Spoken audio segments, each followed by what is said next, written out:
sejak kebangkitan ulama bersama pengikut-pengikutnya istiqomah dan setia jaga akidah dan sunnah Rasulullah.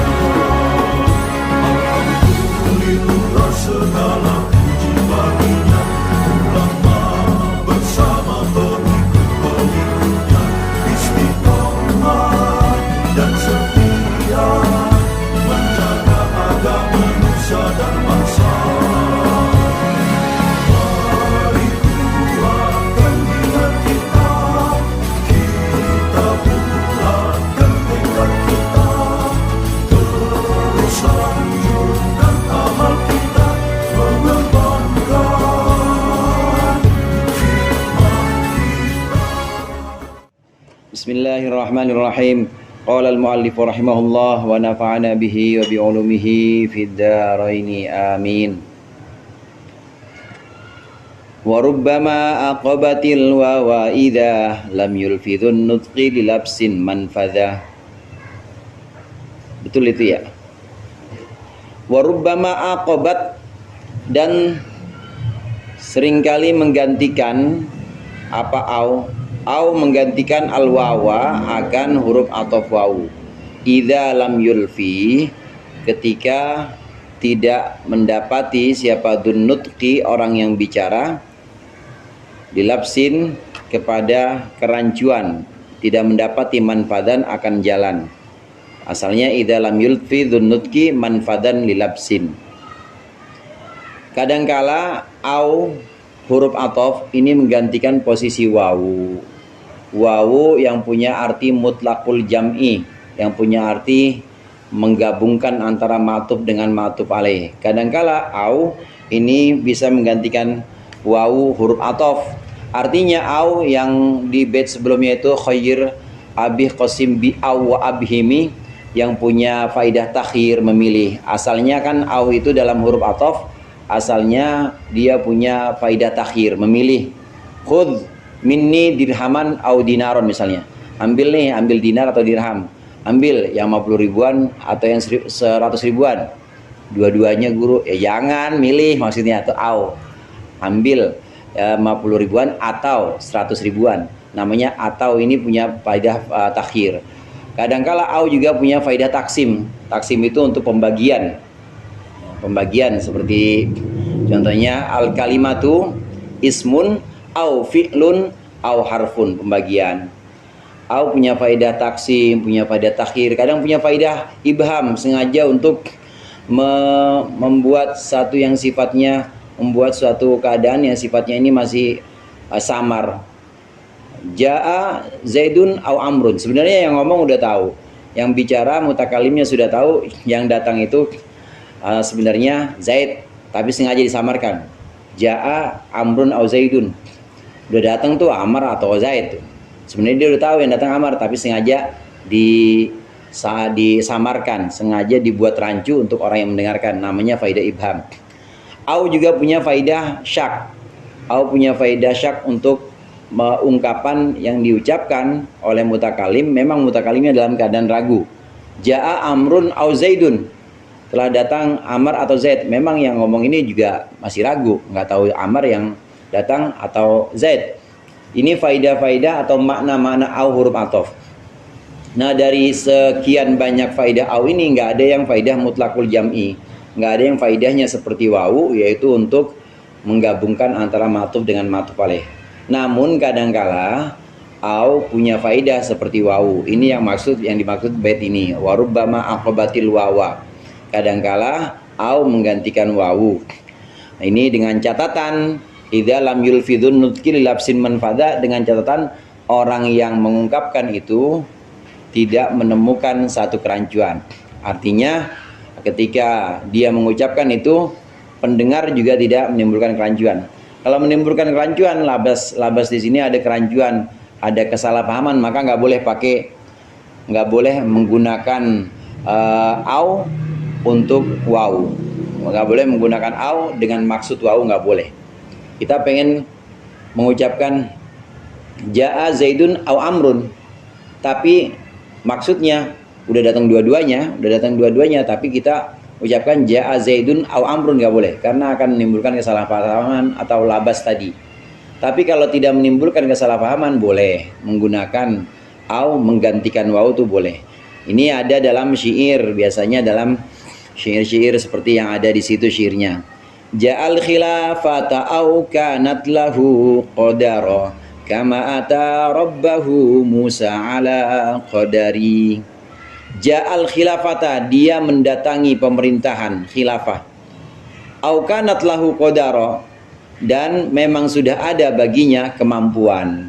Jadi au di sini punya arti dan, punya arti wawu, artinya au menggantikan wawu. Wa rubbama aqabatil wawa. Au di sini menggantikan wawu. Kenapa harus pakai au? Karena kalau diucapkan pakai wa, ini enggak cocok baharnya. Ja'al khilafata wa kanat lahu.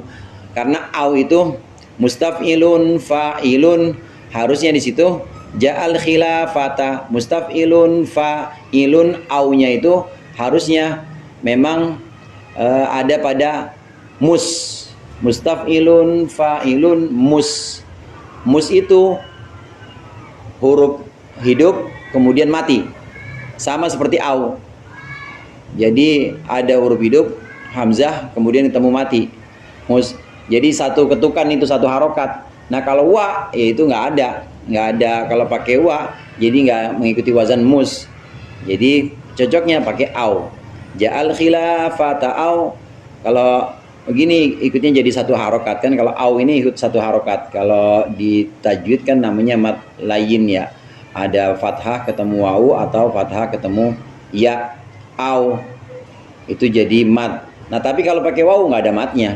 Ja'al khilafata wa kanat lahu, nggak cocok. Makanya pakai au. Ini boleh wawu digantikan dengan au atau au menggantikan wawu, ini boleh kalau memang tidak ada kerancuan dalam maknanya. Kalau kita lihat dari makna syair ini memang tidak ada kerancuan. Dia mendatangi pemerintahan dan memang sudah ada baginya kekuasaan, qadaron, ada kemampuan. Kama ata rabbahu Musa, sebagaimana Musa mendatangi Tuhannya ala qadari, atas kemampuan. Nabi Musa memang ketika inni anastu naro, aku melihat api, dia bilang sama istrinya, memang di situ sudah ada semacam persiapan, sudah ada semacam kemampuan atau takdir yang memang Allah tetapkan untuk Nabi Musa. Sudah melalui berbagai macam ujian-ujian, lawan Fir'aun, diuber-uber sama kaumnya Fir'aun, walaupun waktu itu belum nyebrang, tapi sudah melalui ujian-ujian. Demikian juga ja'al khilafata au kanat lahu qadara. Ini maksudnya ja'al khilafata wa kanat lahu qadara. Jadi au kadangkala ini menggantikan posisi wawu. Au kadangkala punya makna mutlaqul jam'i, tapi ini sangat jarang. Dengan syarat tidak ada kerancuan atau labas ketika diucapkan. Jadi di situ muradnya warubbama aqabatil wawa idza. Muradnya apabila ada au berlaku huruf athof. Apabila ada au huruf athof juga boleh langsung gitu. Apabila ada au huruf athof, maka kadangkala menggantikan wawu. Apabila ada au huruf athof, maka kadangkala menggantikan wawu dengan syarat aman dari kerancuan, dengan syarat aman dari kerancuan. Apabila ada au huruf athof, maka kadangkala menggantikan wawu dengan syarat aman dari kerancuan.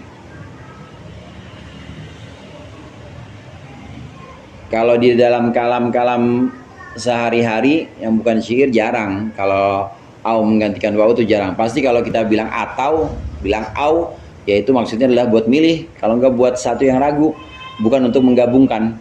Kalau untuk menggabungkan kita pasti pakai wa, pakai dan ya.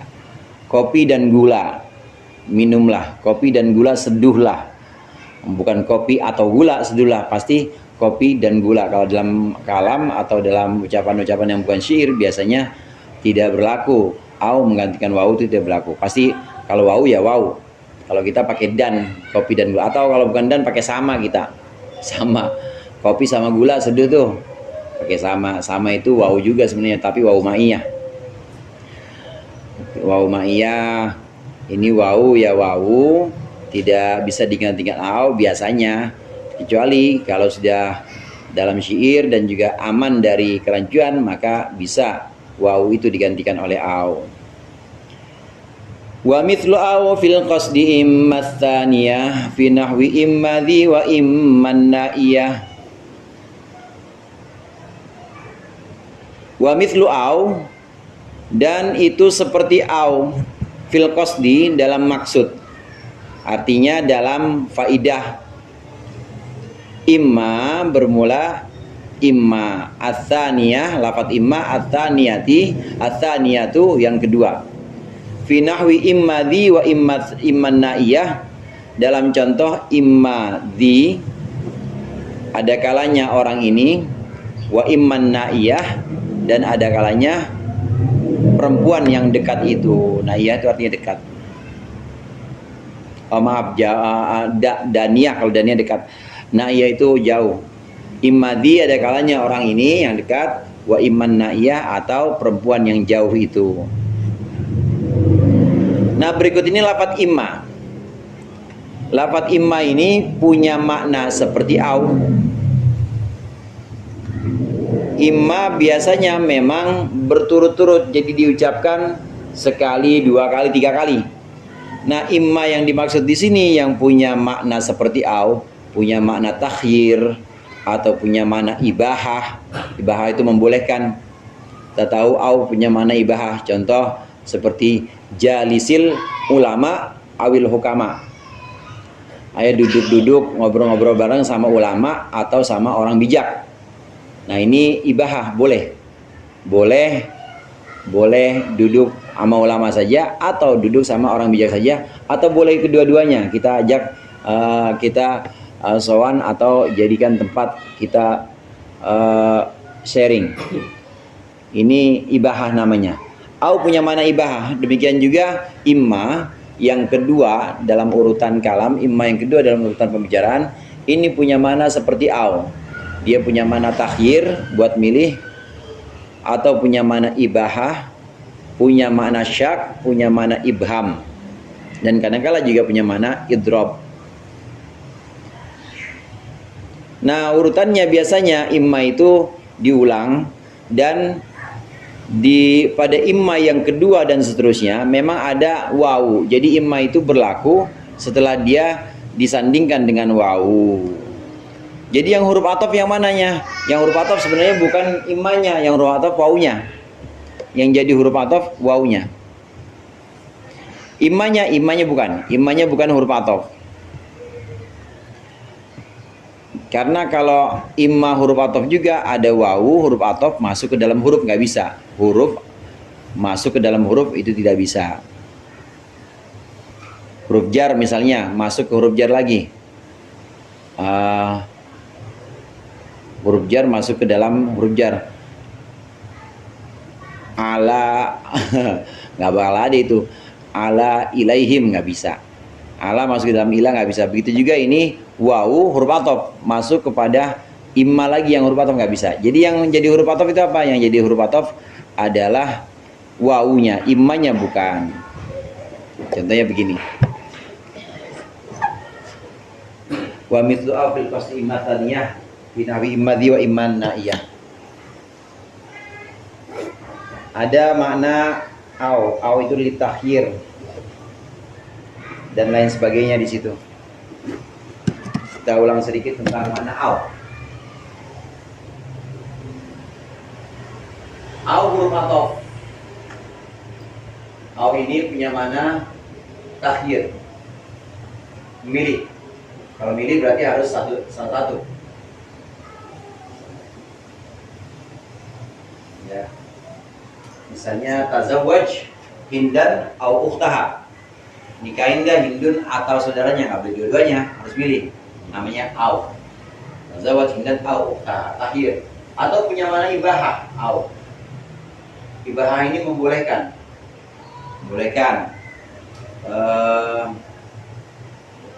jalis al Hasan au akhahu, duduk barenglah dengan Hasan atau saudaranya. Nah ini boleh milih salah satu atau boleh gabung, ya berteman sama Hasan juga, berteman juga sama saudara Hasan boleh. Namanya ibahah. Ada taksim, faedah taksim. Tadi saya contohkan al kalimah ismun au fi'lun au harfun. Ini au yang mana taksim. Ibham, ada mana ibham? Ibham ini membuat satu kesamaran untuk orang yang mendengarkan. Ja'a Zaidun aw Amrun. Sebenarnya yang bicara sudah tahu, yang datang itu siapa? Yang datang Amar misalnya, tapi sengaja disamarkan. Udah datang tuh Zaid atau Amar. Ja'a Zaidun aw Amrun, sengaja disamarkan untuk orang yang mendengarkan. Padahal mutakallim, orang yang bicara sudah tahu bahwa yang datang salah satu dari itu. Ibham namanya. Nah satu lagi syak. Syak ini ragu. Memang au di sini punya mana syak, memang yang bicara ragu. Yang udah datang siapa ya? Ja'a Zaidun au Amrun, memang yang bicara ragu. Nah au punya mana ini. Sekarang kita ke imma. Imma ini wa mithlu au fil qasdi imma taniyah binawi imma di wa imma nahiyah. Imma yang kedua ini punya makna seperti au yang lima ini. Dia punya makna takhir, punya makna atau faidah ibahah, punya makna taksim juga. Contoh misalnya yang takhir, yang mirip yahud minni, yang takhir hud minni dinaron imma, hud minni imma dinaron wa imma dirhaman, wa imma dirhaman, wa imma dirhaman. Khudh minni imma dinaron wa imma dirhaman. Imma yang kedua ini punya makna seperti au. Nah dalam contoh ini dia punya makna takhyir, milih. Ambil nih, kalau saya punya. Ada kalanya engkau ambil dinar atau dirham. Jadi sama seperti kita ucapkan au dirhaman. Imma yang sini walaupun di sini ada wawu, walaupun di sini ada huruf atau wawu, tapi dia tetap punya faedahnya faedah takhir. Jadi wawu di sini wawu yang punya arti mutlakul jam. Ambil dari saya, kalau dihilangkan ini, kalau dihilangkan khudh minni dinaron wa dirhaman. Jadi boleh diambil dua-duanya. Tapi kalau sudah khudh minni imma dinaron wa imma dirhaman, maka ini punya faedah au, yaitu untuk milih. Gak boleh diambil dua-duanya, dinar diambil, dirham diambil, gak boleh. Berarti harus milih. Imma yang kedua ini punya faedah seperti au, yaitu untuk memilih takhir antara maktuf dengan maktuf alaih. Ini faedah imma yang sama seperti au untuk takhir. Ada kala yang faedahnya ibahah. Ibahah itu membolehkan misalnya. Jalis, bergaullah. Immal ulama,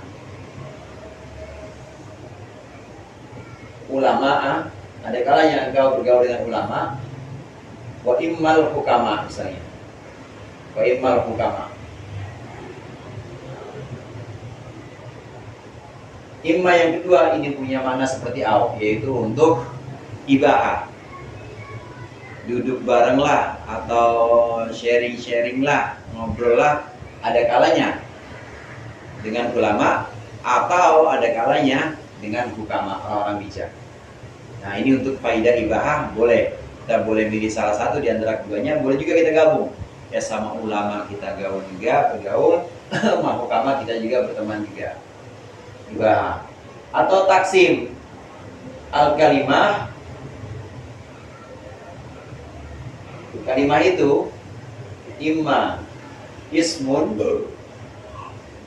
kalimah itu imma ismun wa imma fi'lun wa imma harfun.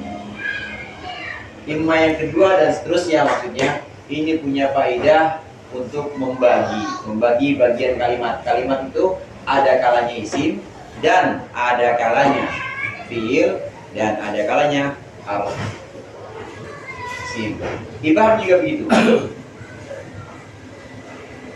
Ja'a,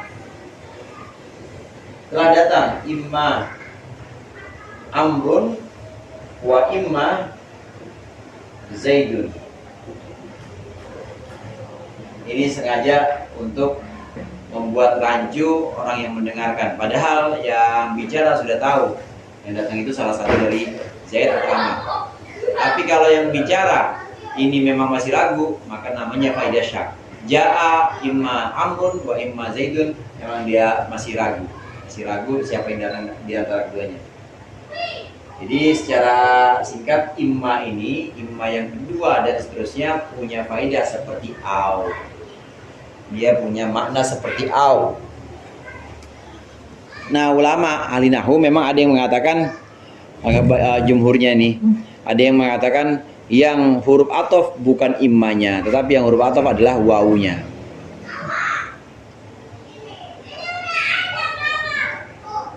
Walaupun ada juga yang mengatakan sebagian bahwa imma itu huruf athof.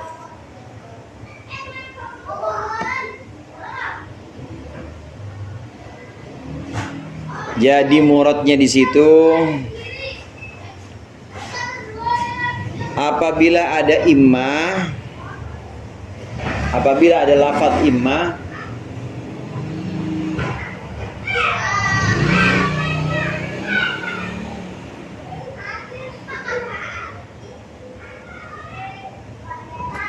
diulang beberapa kali.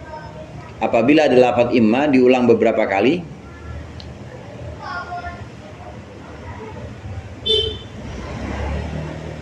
apabila ada lafaz imma diulang beberapa kali, maka lafaz imma yang kedua punya faidah seperti au.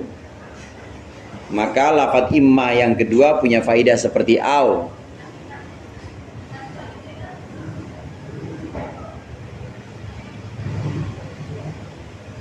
Boleh dalam kurung takhyir, ibahah, taksim, ibham, syak.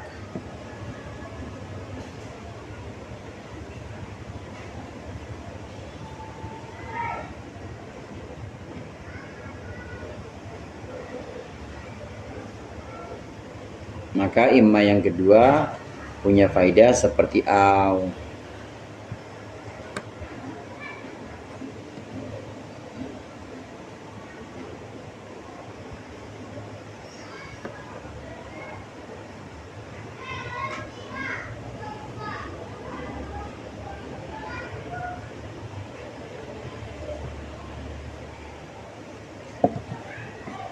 Wa aulilakin nafyan aw nahyan wala nida'an aw amron wa ityanan tara wallahu alam bisawab.